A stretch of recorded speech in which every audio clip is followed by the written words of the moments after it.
کتابوں میں واقعہ لکھا ہے کہ تابعین میں سے بعض ایسے تھے، 3 کے قریب لوگ تھے، ان کو عیسائیوں نے گرفتار کیا اور 2 کو تو شہید کر دیا۔ ایک ایسے تھے کہ بہت استعداد والے تھے، ان تینوں میں زیادہ استعداد والے۔ تو اس بادشاہ کے ساتھیوں نے کہا دیکھو اگر ان کو کسی طریقے سے منا لو نا، بڑے کام کا بندہ ہے، یہ جرنیل بھی بن سکتا ہے، کچھ بھی ہو سکتا ہے، بڑے کام کی چیز ہے، اس کو اپنا کر لو، اس کے اندر ٹیلنٹ ہے، اس ٹیلنٹ کو اپنے لیے کر لو۔ بہت ساری آفرز کی، حکومت کی، مال کی، عہدے کی، ہر چیز کو انکار کر دیا۔ بادشاہ چاہتا تھا کہ قتل کرے، شہید کرے، لوگوں نے کہا کہ نہیں، تھوڑا سا انتظار کریں، شاید کہ مان جائے، تو قید کر دیا۔ اب قید میں کیا کریں؟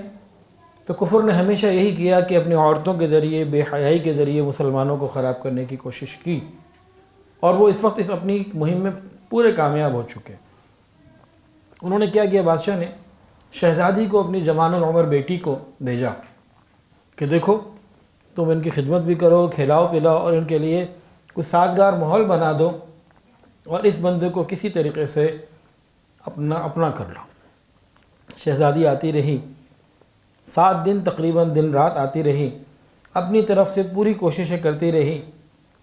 جتنے بھی 7-8 دن تھے، 10 دن، اس اللہ کے بندے نے ایک نظر بھی اٹھا کے نہیں دیکھا۔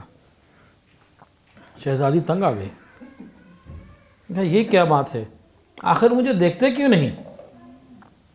انہوں نے کہا کہ میرے اللہ نے قرآن میں حکم دیا، مجھے حضور پاک صلی اللہ علیہ وسلم نے اطلاع دی ہے کہ نامحرم کو نہیں دیکھنا، نگاہیں جھکانی ہیں۔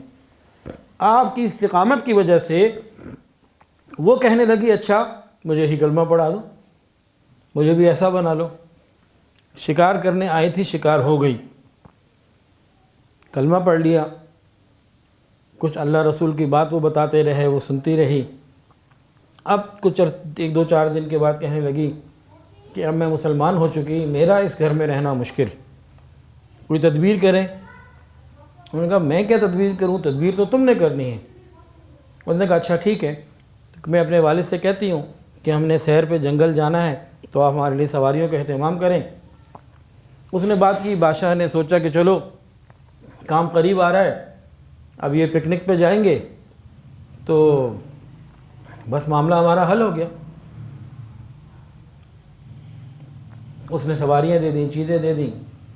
اب یہ 2 گھوڑوں پہ نکلے اور وہاں سے اس سرحد کو کراس کر کے مسلمانوں کے علاقے میں پہنچ گئے۔ جب یہ مسلمانوں کے علاقوں میں پہنچ گئے، دارالامن میں آ گئے، وہاں جا کر پھر باقاعدہ اس نے کہا کہ میں آپ سے شادی کرنا چاہتی ہوں۔ پھر شریعت کے مطابق نکاح ہوا اور ان دونوں نے نکاح کر لیا۔ غور کریں، یہ نعمت وہ تھی جو ان کو ملنی ہی تھی۔ اگر پہلے غلط طریقے سے ہاتھ بڑھا دیتے تو ایمان کا بھی نقصان ہوتا، سب کچھ چلا جاتا۔ تو اللہ رب العزت انسان کو نعمتیں دیتے ہیں، لیکن انسان یقین کے ساتھ، صبر کے ساتھ زندگی گزارے۔